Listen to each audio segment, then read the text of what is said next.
Filipenses capítulo 2 del 1 en adelante. Vamos a estar predicando bajo el tema de la humillación a la exaltación de Cristo. Desde el momento que Él fue humillado hasta el momento que fue exaltado. Ese es el tema de la predicación de hoy. La palabra se lee en el nombre del Padre, del Hijo y del Espíritu Santo.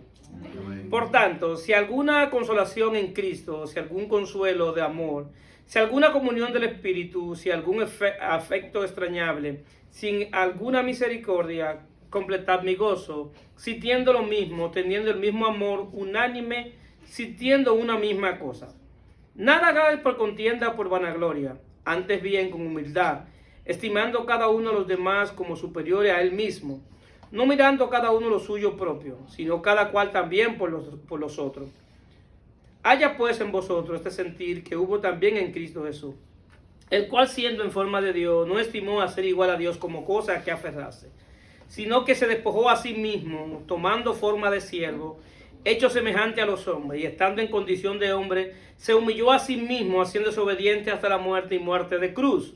Por lo cual Dios también lo exaltó hasta lo sumo y le dio un nombre que es sobre todo nombre, para que en el nombre de Jesús se doble toda rodilla de lo que está en los cielos, en la tierra y debajo de la tierra. Aleluya. La palabra del Señor está bendecida. Amén. Aleluya. De la humillación a la exaltación de nuestro Señor y Salvador Jesucristo. Digan amén. Amén. Ok, esta es una carta escrita por Pablo desde la prisión. También es llamada la carta del gozo, porque es la carta donde Pablo, aún estando en prisión, expresa el gozo que tiene por estar en Cristo Jesús. Al parecer, el gozo que tenía Pablo y la potencia de la gloria de Dios que tenía por dentro era más fuerte que lo que estaba pasando por fuera. Porque ¿cómo es posible que una gente que está preso en Roma puede decir que está gozoso? Y Pablo decía que estaba gozoso y que todo lo podía en Cristo que lo fortalecía. Es decir, que esa fortaleza y ese gozo venía porque la presencia de Dios estaba en él por medio de nuestro Señor y Salvador Jesucristo.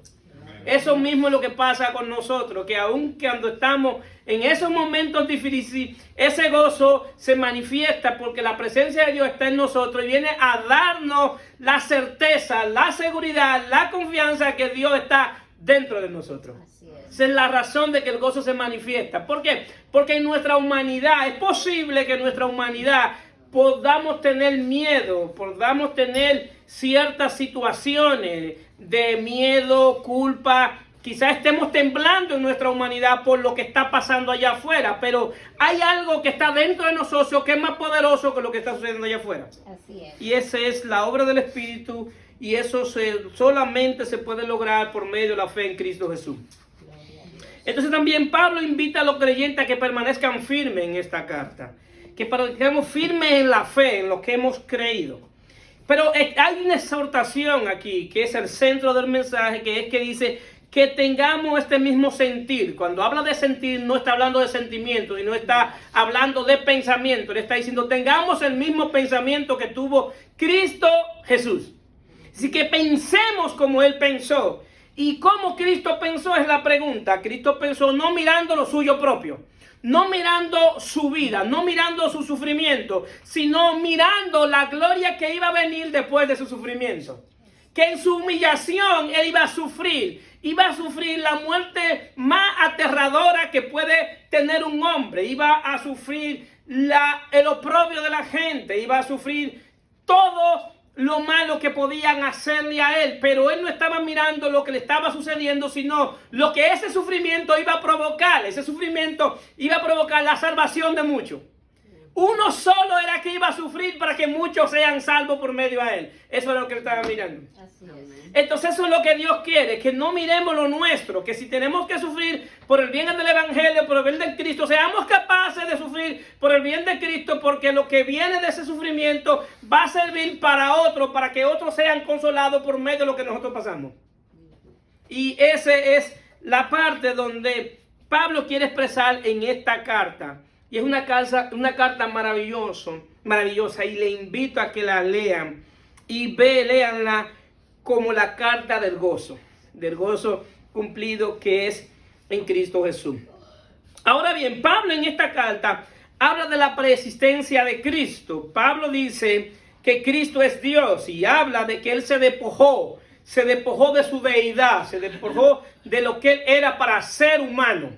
Entonces está hablando de la preexistencia de Cristo. Entonces nosotros tenemos que ver lo que le llaman en la teología los oficios de Cristo o los estados de Cristo, cómo Cristo es presentado en la Biblia.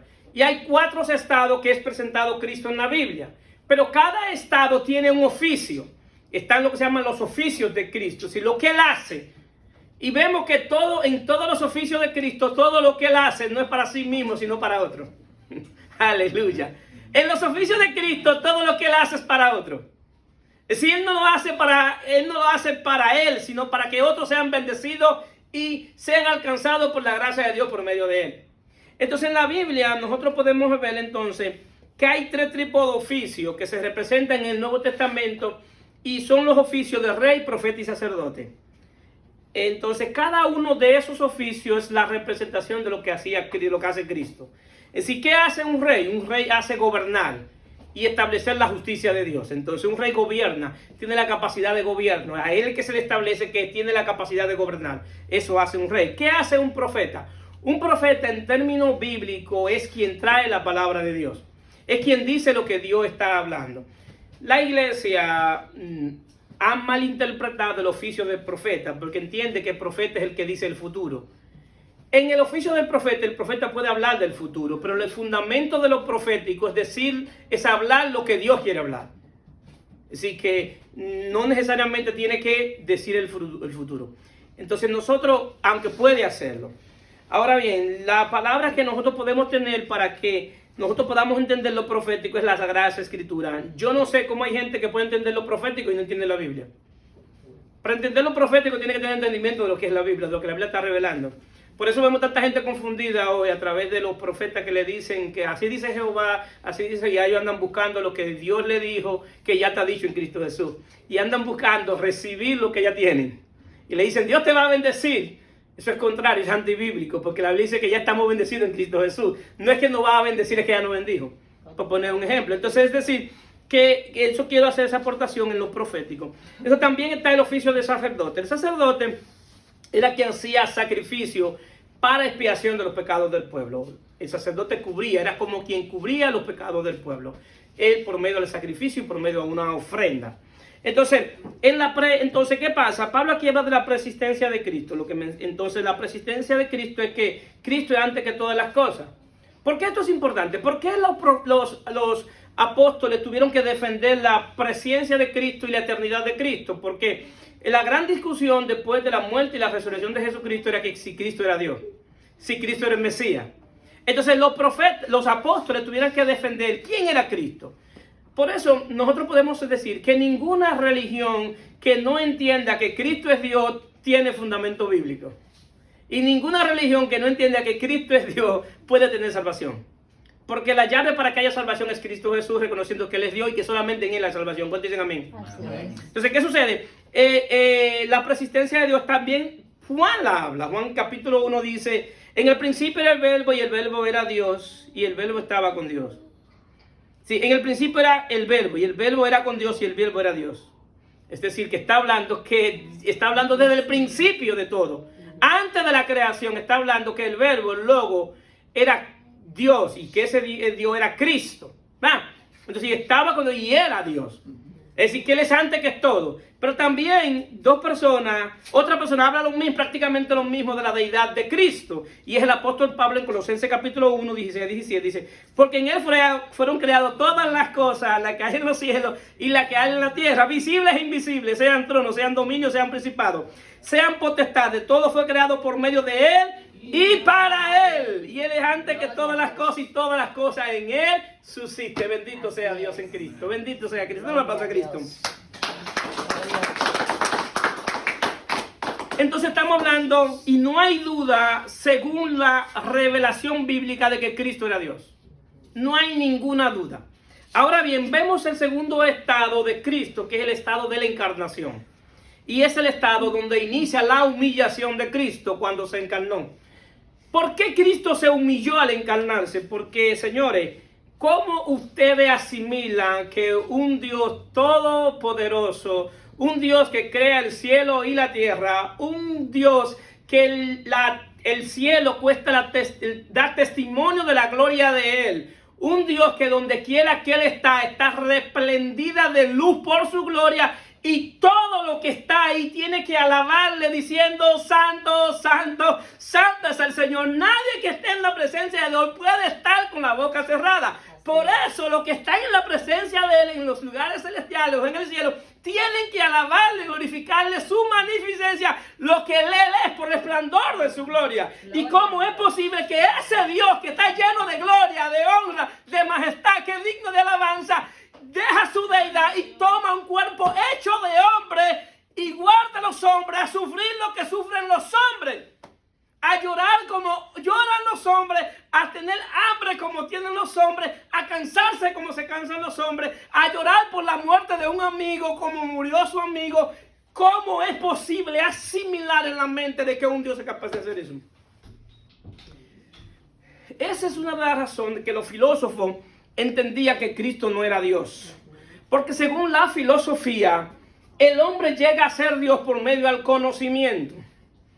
Mientras más conocimiento tenía, según los filósofos, entonces el hombre podía llegar a ser Dios. Entonces la filosofía decían: ¿cómo es posible que si el hombre quiere ser Dios, un Dios se hace hombre? ¿Cómo es posible que todo el mundo quiera ser como Dios, todos los hombres quieren ser como Dios, y Él se humilla a ser como un hombre? Y por eso no entendían que Cristo era Dios. Entonces, la humillación de Cristo fue progresiva, porque si Él se encarnó fue el primer acto de humillación, pero también su nacimiento es un acto de humillación. ¿Cuánto han visto cuando van a ser un hijo de un rey de la realeza en los países que tienen reyes? Cuando un rey, si un rey de Inglaterra va, la esposa de un rey o una reina va a darlo en Inglaterra, de todos los países mandan representantes para que vean el nacimiento del próximo rey. Las calles son cerradas. Para acreditarse en esa clínica hay que darle un permiso especial. Las cunas que van a poner ese rey es una cuna prácticamente celestial, llena de oro, con sábanas de seda, con los mejores colchones, con colchones de pluma de avestruz, con cosas extraordinarias. El cuidado no puede ser cualquier doctor que va a hacer el parto, no puede ser cualquier enfermera que va a participar, no puede ser, es algo que tiene que ser lo mejor de los mejores. Y debe ser anunciado que nació el hijo de un rey, que le ponen nombre, le ponen esos vestidos especiales. Los canales de televisión y las revistas pagan millones de dólares para que le permitan la primera foto de ese hijo de rey que va a ser el sucesor. Pero nuestro rey del universo, Rey todopoderoso, nació como el más pobre de los pobres en un pesebre, bajo a persecución. Él debió nacer como su condición natural de rey y señor de señores, donde todo el mundo tenía que hacerle honra a rey, porque venía el rey del universo. Y Cristo nació como el pobre de lo más pobre. Por eso Pablo dice que Él, siendo rico, se hizo pobre por gracia para enriquecernos a nosotros. ¡Aleluya! Pablo lo dice así, 2 Corintios 8:9, porque ya conocéis la gracia de nuestro Señor Jesucristo, que por amor de vosotros se hizo pobre, siendo rico. Porque no estamos hablando de alguien que era pobre, sino que se hizo pobre, siendo rico, porque Él es dueño del oro y la plata. Amén. Para que vosotros con su pobreza fuéramos enriquecidos. Es decir, que su pobreza no iba a enriquecer a nosotros. Bendito sea el nombre de Cristo. Aleluya, aleluya. Gloria a Dios. Y en su humillación sigue creciendo. Viene la humillación del rechazo y la blasfemia. La gente rechazaba a Cristo y lo blasfemaban y lo querían matar. Y Él seguía de pie porque Él no estaba mirando lo que le estaba sucediendo, sino lo que Él iba a traer luego. Pero después viene su apreciamiento, que sigue su humillación. Viene la burla de los soldados, viene la burla de todo ello y lo golpeaban. Viene la humillación de cargar la cruz. Viene la humillación de cargar la cruz para tener la cita con la muerte. Tenía una cita con la muerte en una cruz. No era cualquier muerte. Todos iremos a morir en un día físicamente. ¿Quién de aquí cree que no va a morir físicamente? Todos moriremos un día físicamente. Pero esta cita con la cruz era una cita con la muerte eterna, con la muerte en la cruz. Era una cita con uno de los sufrimientos más aterradores que puede tener un hombre. Y esta muerte era muerte de cruz. Era una humillación extrema. Era la máxima humillación que podía tener un hombre. Era morir en la cruz. Morir en la cruz. Sí, quien moría en la cruz eran los peores pecadores. Los peores delincuentes iban a morir en la cruz. Y había una sentencia tan grande de que cuando la persona estaba en la cruz, tenían que romperle los huesos.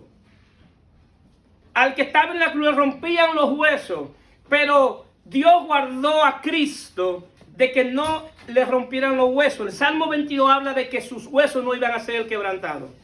Y Isaías 53. Ahora también en Israel también había una sentencia que el que tenía muerte de cruz no podía ser sepultado.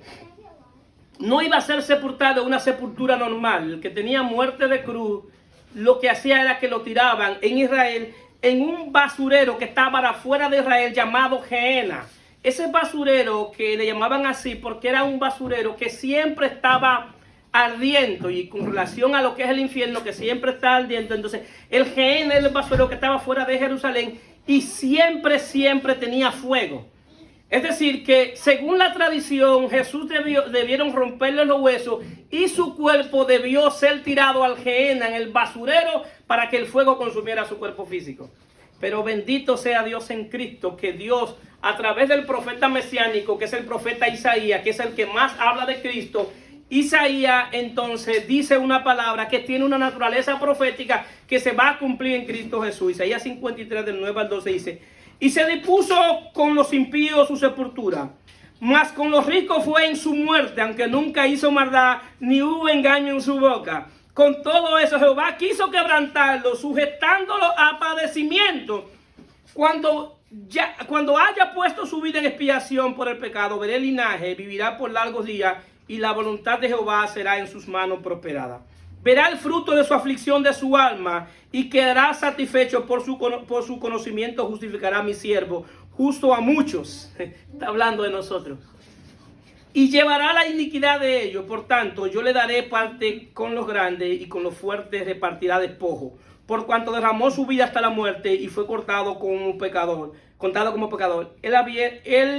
Habiendo él llevado el pecado de muchos y orando por los transgresores. Es decir, que la muerte de Cristo, ahí en su humillación y en su padecimiento, iba a traer satisfacción a la justicia de Dios.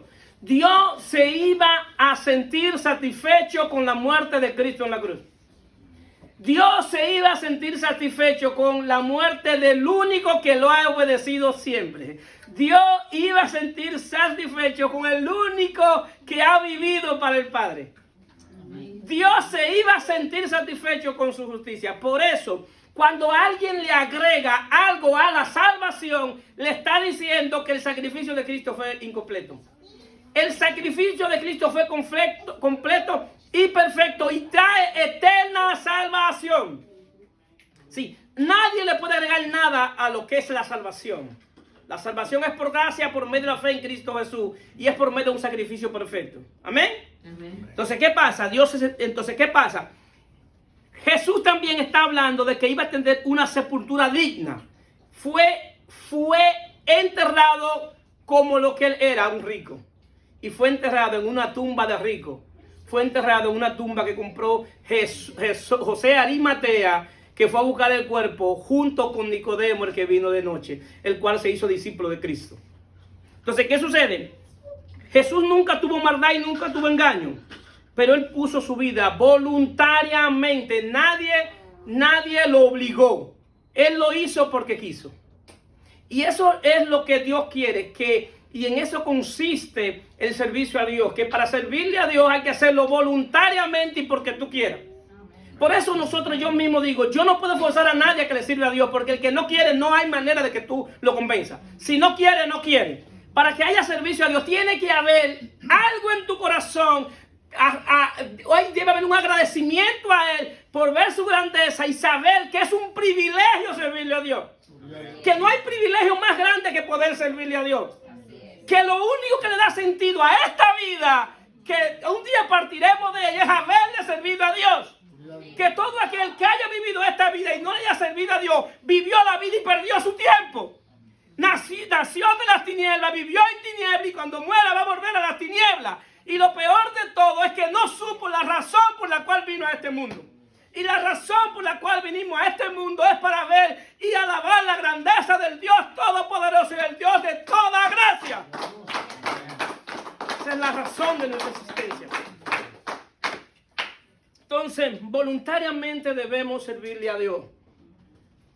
Y una de las cosas que Pablo dice que su bondad nos lleva al arrepentimiento. En nosotros ver lo que nosotros éramos, lo que nosotros estábamos y la condenación que pesaba sobre nosotros, y ver hacia atrás todo lo que nosotros hacíamos y ver que Dios en medio de esa condición Dios nos guardó, es una razón extra para servirle a Dios. Es una razón para estar agradecido de Él. Es una razón para cada día decirle gracias, Señor, porque me guardaste cuando yo estaba en el mundo, muertos en delitos y pecados. Y es una razón para mirar hacia el infierno y decirle, mira, diablo mentiroso, si tú no me pudiste matar cuando estaba en el mundo, menos ahora que estoy bañado y lavado por la sangre de Cristo. Te equivocaste, tú en mi casa no tienes poder, porque si el tiempo tuyo se te acabó, en el momento que tú podías hacerlo era cuando yo estaba en el mundo, pero bendito sea Dios en Cristo que me trasladaron del reino de las tinieblas al reino de su Hijo amado, para anunciar las virtudes de aquel que nos llamó por su gloria y excelencia. Es decir, que te equivocaste conmigo, con mi casa y con mis hijos. Tú no tienes poder sobre ellos porque yo tengo un Rey todopoderoso llamado Cristo Jesús. Amén. Entonces, Él sigue en la encarnación con su dignidad o con su oficio de Rey, profeta y sacerdote. Era Rey en el momento de la encarnación, pero era profeta también, era profeta. Y el profeta es quien trae lo que Dios está diciendo, habla lo que Dios estaba hablando. Pero Cristo nunca dijo cuando profetizaba, Así dice el Señor en cuya presencia estoy. Nunca dijo eso. ¿Por qué? Porque los profetas de Dios traían la palabra de Dios, pero Cristo era la palabra de Dios. Él no tenía que decir que estaba en la presencia de Dios, porque Él mismo era la presencia de Dios. No sé si me están entendiendo. Aquellos tenían que decir, estamos en la presencia de Dios, pero Cristo no tenía que decir eso porque Él era la presencia de Dios. No tenía que decir, así dice el Señor. ¿Por qué? Porque Él es el Señor. Entonces Cristo es la voz profética de la iglesia. Amén. Es el profeta de los profetas, es el profeta, y en nombre de Él es que podemos profetizar. ¿Bien? Entonces, ¿qué sucede? Su muerte trajo justicia. Trajo justicia, entonces por eso somos justificados por medio de la fe en Cristo Jesús. Ese es lo que se llama la justificación por la fe. Ahora bien, el segundo estado de Cristo, que es la encarnación, termina en la muerte. Entonces, en la muerte, en la cruz, termina el segundo estado, que es el estado de la encarnación. Luego viene el tercer estado, que es el estado de la glorificación, o de la resurrección y la glorificación. Si nosotros nos damos cuenta, y lo hemos explicado y lo voy a repetir, cuando Cristo muere en la cruz y resucita, Cristo en la encarnación era Jesús de Nazaret, para un judío en la encarnación. Pero cuando Él resucita, ¿quién es que resucita? Es el Cristo eterno. Amén. Si no es Jesús de Nazaret, es el Cristo eterno. Es decir, que es un grado mayor, es un estado mayor. Ya Él vuelve nuevamente a ser un espíritu vivificante, en pocas palabras, un espíritu que da vida. Y resucita en un cuerpo glorificado. Es decir, que ese es el tercer estado, que es el estado de la resurrección, que viene con un cuerpo glorificado. El mismo cuerpo físico, pero estaba glorificado. ¿Por qué estaba glorificado? Porque la gloria que Él tenía por dentro consumió el cuerpo físico. Es lo mismo que va a pasar con nosotros. Eso mismo, la gloria que tenemos por dentro por estar en Cristo es lo mismo. Por eso vamos a tener un cuerpo glorificado semejante al de Él en la resurrección de entre los muertos. ¿Cuánto entienden? Amén. Es decir, que vamos a tener la misma dignidad que Él tiene en la resurrección de entre los muertos. Ahora bien, en el estado de la resurrección, ahí termina la humillación. La humillación de Cristo fue hasta la muerte. Es decir, que no se pudo humillar, el diablo no pudo humillar tirándolo al Gehenna, ni pudo humillarlo rompiendo sus huesos, porque la humillación terminó en la cruz con su muerte. ¿Por qué? Porque ya Dios se sentía satisfecho y no había nada que agregarle a ese sacrificio. Yo no sé por qué hay gente que quiere agregarle al sacrificio de Cristo, porque si Dios no le agregó nada, ¿por qué los hombres quieren agregarle? No me entiendo, ahí me confundo a veces. Denle un aplauso a Cristo.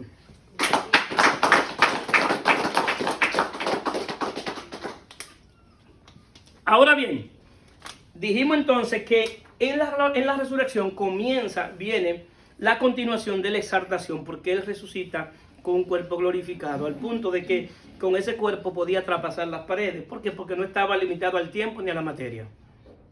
Y podía transportarse a cualquier lugar, porque volvió nuevamente a su estado original, de lo eterno. ¿Bien? Entonces, en los cuerpos físicos Él estaba limitado a un lugar físico.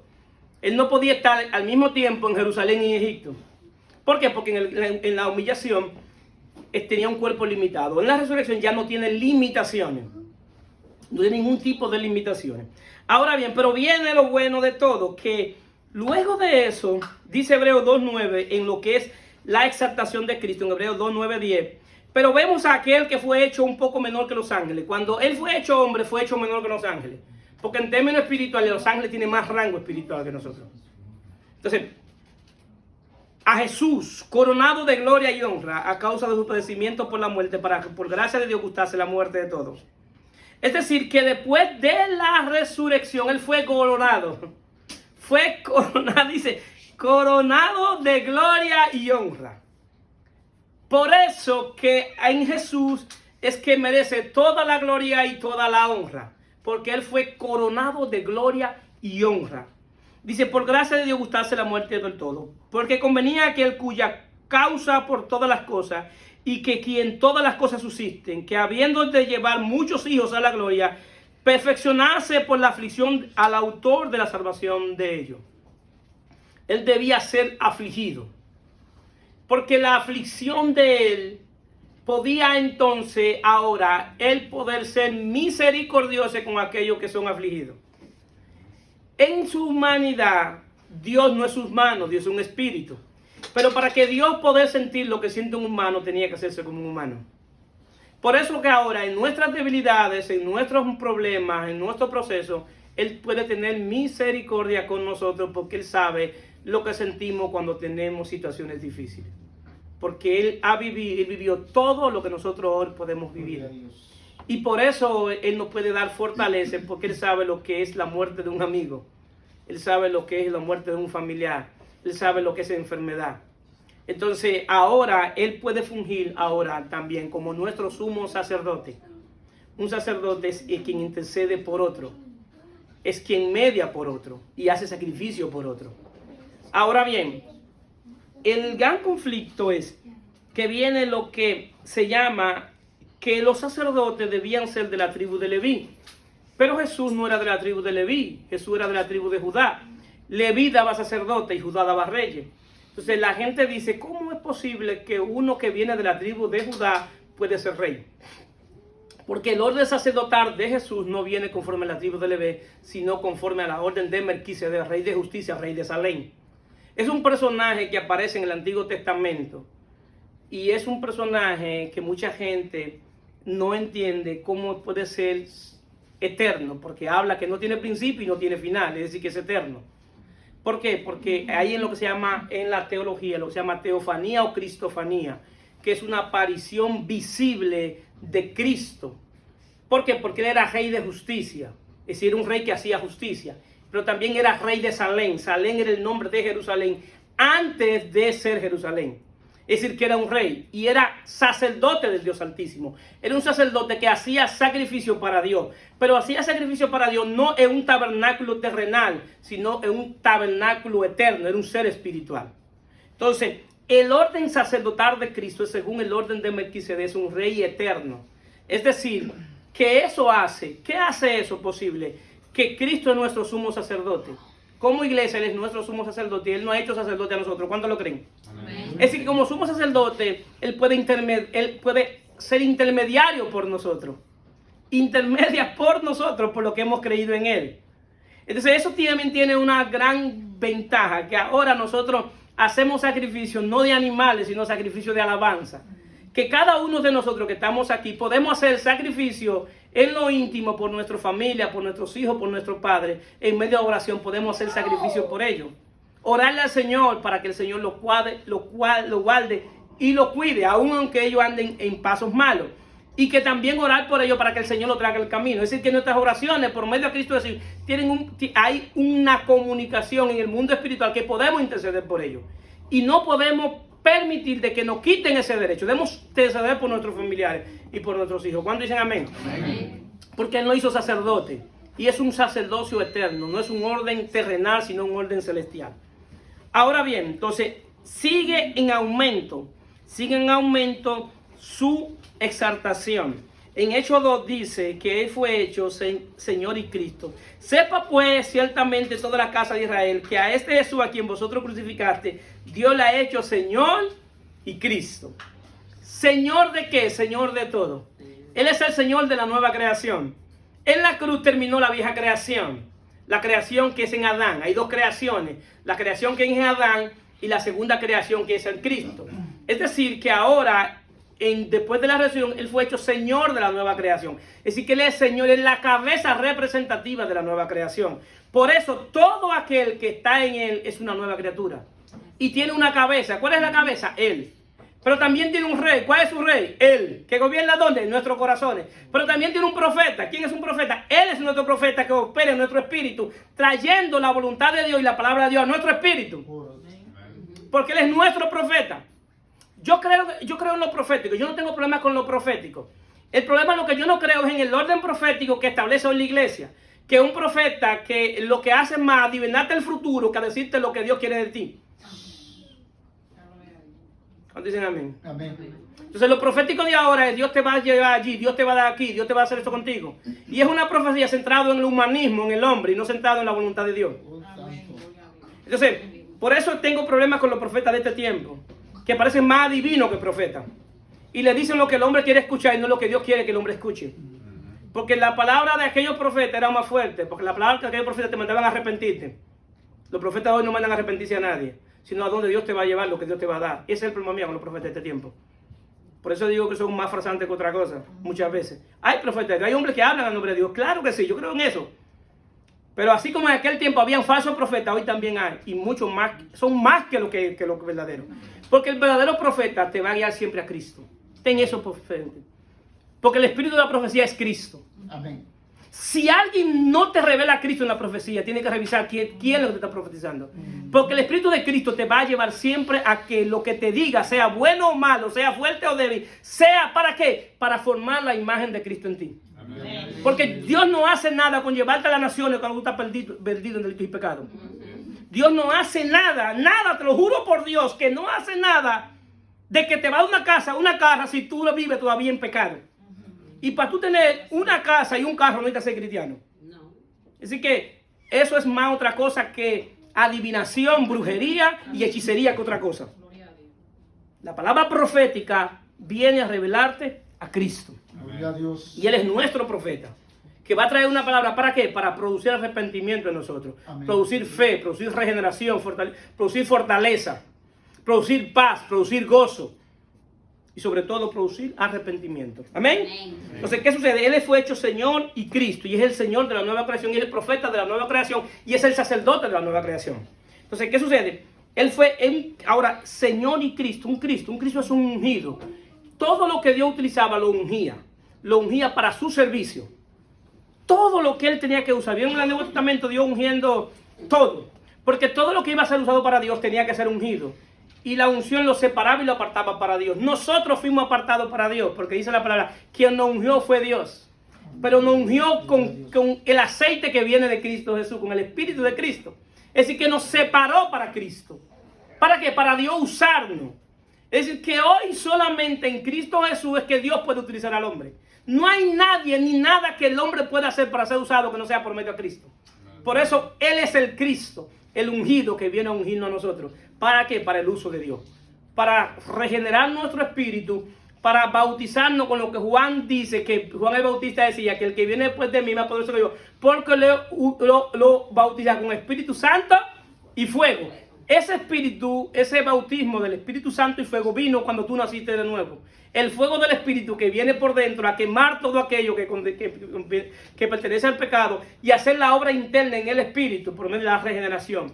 Y ese mismo fuego te da el dinamismo para tú hablar de las virtudes de aquel que te llamó por su gloria y excelencia. Amén. Que es una obra completamente espiritual. Por eso, por medio de él solamente podemos hacer la obra de Dios. Nadie que no esté en Cristo puede hacer lo que es la obra de Dios. Estará haciendo la obra del hombre, pero no la obra de Dios. También dice aquí en la exaltación que se le dio un nombre que es sobre todo nombre. Aquí viene una diferencia a lo que era el Antiguo Testamento. En el Antiguo Testamento Jehová tenía diferentes nombres. Sabían que cuando el pueblo de Israel tenía necesidad, clamaban Jehová Jireh, que es Jehová proveerá. También cuando ellos tenían enfermos, cuando se enfermaban, clamaban Jehová Rafa, que es el Señor sana. Pero también cuando tenían guerra, clamaban Jehová Shalom, que significa el Señor en nuestra paz. Es decir, que tenían muchos nombres para cada situación. Cada situación que ellos tenían conforme a su necesidad, ellos clamaban a ese nombre de Jehová. En el Nuevo Pacto y en el Nuevo Testamento dice la palabra, por lo cual Dios también lo exaltó hasta lo sumo y le dio un nombre que es sobre todo nombre, para que en el nombre de Jesús se doble toda rodilla de la que está en los cielos y en la tierra y debajo de la tierra, y toda lengua confiese que Jesucristo es el Señor, para gloria del Dios Padre. Todos los nombres que tenía Jehová en el Antiguo Testamento están condensados en uno solo, en el nombre de Jesús. Es decir, que el día que tú tengas necesidad, clama el nombre de Jesús. El día que tú te enfermes, clama el nombre de Jesús. El día que tú no tengas paz, clama el nombre de Jesús. El día que tú quieras ser santificado, clama el nombre de Jesús. El día que tú tengas guerra con situaciones difíciles, clama ese nombre. Porque ese es el nombre que es dado a los hombres y es reconocido en el mundo espiritual como el máximo nombre que tiene el hombre para ser utilizado en el mundo espiritual. Es el nombre de nuestro Señor y Salvador Jesucristo. Bendito sea Dios en Cristo. Denle un aplauso a Cristo.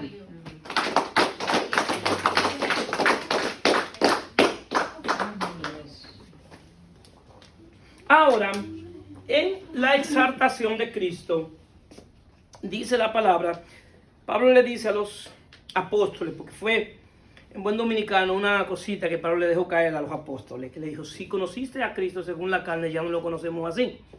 ¿Por qué? Porque los apóstoles habían conocido a Jesús de Nazaret, pero Pablo no conoció a Jesús de Nazaret. Pablo conoció al Cristo eterno, al Cristo glorificado, porque él conoció a Cristo después de la resurrección. ¿Todos son dos? No, no son dos, es uno solo. Lo que pasa es que él lo conoció en un grado mayor de revelación. Los apóstoles lo conocieron a nivel físico, a nivel terrenal. Él lo conoció a nivel eterno, en un grado mayor. Él dice, si conociste a Cristo según la carne, ya no lo conocemos así. ¿Por qué? Porque ahora lo conocemos ¿cómo? En espíritu. Al punto que lo podemos conocer en espíritu y adorarlo en espíritu y en verdad. ¿Por qué? Porque Dios es espíritu. Bien, entonces como Dios es espíritu, solamente por medio del espíritu podemos conocer a Dios. Por eso es importante esto, señores. Miren, el Espíritu de Dios que esté en nosotros quiere guiarnos a la verdad, quiere guiarnos a la voluntad de Dios, a la voluntad universal de Dios y la voluntad particular de Dios. Y el Espíritu de Dios desarrolla cosas en nuestro espíritu para que nosotros podamos entender a Dios. Nos da la inteligencia, la sabiduría, el conocimiento de Dios para que podamos entenderlo. Desarrollan códigos espirituales para que tú sabes cuándo Dios te está hablando. Muchas veces Dios te da un sueño. Y te puede hablar por sueño porque Dios habla por sueño. Claro que sí. ¿Quién dijo que no? Dios habla por sueño. Pero tienes que aprender a desarrollar esos códigos para que afiances esa comunicación con Dios. Para que cada vez que Dios te dé un código, tú sepas lo que Él te está hablando. Y nunca andes perdido con lo que Él te está diciendo. Entonces, en tu relación con Dios, pídele a Dios que te permita desarrollar códigos espirituales. Para cuando Él te dé un sueño, tú sepas lo que Él te está hablando. Y sepas qué te está dirigiendo. ¿Cuántos dicen amén? Amén. Entonces, ¿qué pasa? Dios, una de las cosas más importantes en la vida del Espíritu es Dios dirigirnos. Y Dios nos puede dirigir a la voluntad universal de Él, pero también hay una voluntad personal para cada uno de nosotros. En esta etapa de mi vida hay una voluntad de Dios para mí. Pero no necesariamente en esta etapa de mi vida la voluntad de Dios para mí es la voluntad de Dios para Olivo. Ni para María, ni para Obra, ni para uno de ustedes. Dios para cada uno de ustedes tiene una voluntad específica en este momento. Que cada uno de nosotros debemos saberla. ¿Para qué? Para que caminemos en esa voluntad. Porque el día que tú comiences en esa voluntad, tú vas a ir creciendo en términos espirituales y vas a ir conociendo a Dios. Ahora, pero ¿cómo Dios te comunica esa voluntad? Dios te la puede comunicar a través de su palabra, de muchísimas maneras. Pero una manera que Dios utiliza es a través de sueños y su palabra. Su palabra te enseña su voluntad, pero te da código específico en medio del sueño para que tú sepas que Dios te está hablando y que Él te está diciendo. Es lo que manejaba Daniel, manejaba códigos espirituales a través de sueños. José manejaba códigos espirituales a través de sueños. Entonces, eso es importante. Pablo lo hacía también. Y nosotros también podemos hacerlo. Para que sepamos cuál es la voluntad de Dios en nuestra vida. En este momento específico. ¿Por qué? Porque el Espíritu de Dios está en nosotros. El Espíritu de Cristo, el Espíritu de verdad. Y es el Espíritu que viene a guiarnos. Porque los son hijos de Dios son guiados ¿por quién? Por el Espíritu de Dios. Muchas veces nosotros queremos ser guiados por lo que estamos viendo físicamente. Y muchas veces lo que estamos viendo físicamente no se parece nada a lo que Dios quiere hacer con nosotros. Por eso necesitamos que Dios abra nuestro entendimiento y nuestro espíritu. ¿Para qué? Para que pueda guiarnos a través de su espíritu. ¿Cuántos dicen amén? Amén. Ok, entonces ahí termina la etapa de lo que es la tercera etapa, que es la etapa de la resurrección, de la coronación, de la exaltación y de ser hecho Señor y Cristo y de haber dado un nombre que es su nombre. Ahora viene el cuarto estado de Cristo, que es el estado donde Él vendrá en su segunda venida. Y este es el estado más maravilloso para aquellos que han creído. Para aquellos que han creído es un momento espectacular para nosotros, pero para el que no ha creído va a ser un momento muy, pero muy difícil. ¿Por qué? Porque en ese estado ya Él no viene como un salvador, no viene como un cordero. Él no viene como un cordero. Él vino una vez como un cordero, pero jamás vuelve como un cordero. En el cuarto estado de Cristo Él viene como juez de todo. El que va a juzgar a los vivos y a los muertos. Aquellos que han creído en Él, no hay problema. Gloria a Dios, estaremos gozosos con Él. Pero el que no ha creído va a ser juzgado por Él. Y la razón de la condenación eterna de aquellos que no han creído es el no haber creído en el unigénito Hijo de Dios. Y esta es la condenación, que la luz vino al mundo y el hombre amó más las tinieblas que la luz. Y esto es lo que lo condenan, el no creer en Jesucristo. Esta es la condenación eterna, el no haber creído en Cristo. Entonces en ese estado Él viene como juez a juzgar a aquellos que no han creído. Y dice Apocalipsis 19:11, dice: entonces vi el cielo abierto y aquí un caballo blanco y el que lo montaba se llamaba Fiel y Verdadero. Y con justicia justicia juzga y pelea. Sus ojos eran como llama de fuego y había una cabeza mucho diadema y tenía un nombre escrito que ninguno conocía sino él mismo. Estaba vestido de una ropa teñida en sangre y su nombre es el Verbo de Dios. Y los ejércitos celestiales vestidos de lino fino, son nosotros, y limpios le seguían en caballo blanco, los redimidos por la fe en Cristo Jesús. De su boca sale una espada aguda para herir con ella a las naciones, y él la regirá con vara de hierro, y él pisa el lagar del vino y el furor y de la ira de Dios Todopoderoso. Y en su vestidura y en su muslo tiene un Cristo este nombre: Rey de Reyes y Señor de Señores. Es el rango más grande, cósmico que hay. Es Rey de Reyes, Rey de todos los reyes y Señor de todos señores. Está diciendo que no hay nadie por encima de Él y que Él tiene poder para juzgar. Y va a juzgar a las naciones, a aquellos y al hombre que no ha creído lo va a juzgar. Ese es el último estado de Cristo. Bendito sea Dios en Cristo. Pero gracias a Él nosotros no veremos ese juicio, porque nosotros vamos a venir con Él. Vamos a venir con Él, porque una cosa es la segunda venida y otra cosa es el arrebatamiento. Ya la segunda venida es después del arrebatamiento, es decir, que todo aquello que está en Cristo vamos a venir con Él. Bendito sea Dios en Cristo. Entonces, ¿qué es lo que Pablo dice? Que haya ese mismo sentir. Y el sentir que tiene que haber es despojarnos del viejo hombre, de la vieja humanidad. ¿Para qué? Para que nosotros hoy podamos poder cada día más ser igual a Él. Porque cuando Pablo dice que haya ese mismo sentir, está diciendo que ese sentir y esa acción de él, esa actitud de despojarse de su deidad. Ahora bien, ¿de qué ahora yo tengo que despojarme? Yo tengo que despojarme del viejo hombre, todo lo que pertenece a la vieja creación. ¿Para qué? Para que se manifieste el nuevo hombre donde él es el rey. Pero de la única manera de que nosotros podemos hacerlo es haciendo a Cristo nuestro Señor, aceptando su señorío. ¿Qué implica eso, pastor? Implica que cuando Cristo es tu Señor, tú no haces lo que tú quieras, sino cada cosa que tú vas a hacer, tú consultas con tu Señor. Amén, así es. Si yo tengo un empleado y el empleado hace lo que él quiere en mi empresa, entonces yo no soy su Señor. Él mismo es su Señor. Y corre el riesgo de que yo un día lo despida. También. ¿Vean? ¿Sí o no? Entonces, ¿por qué pongo este ejemplo físico? Este ejemplo, porque entonces si tú no buscas la dirección de Dios, si tú no buscas que el Señor te apruebe lo que tú vas a hacer, entonces Él no es tu Señor. Para que verdaderamente tu Señor es que cada vez que tú vayas a hacer algo, déjame consultar con mi Señor a ver qué Él me dice de esto. Entonces, despojémonos del viejo hombre, porque el viejo hombre era independiente de Dios y hacía lo que quería, ¿sí o no? El nuevo hombre, una de las características principales es que es dependiente de Dios. El nuevo hombre tiene que estar conectado a Dios y tiene que depender de Él. ¿Bien? Entonces nosotros como nueva criatura en Cristo, ¿qué es lo que tenemos que hacer ahora? Cada vez que vayamos a hacer algo, déjame ver qué me dice el Señor. Y el Señor ahí te va a contestar. ¿Amén? Amén. Se pueden poner de pie. Gloria a Dios. ¿Cuánto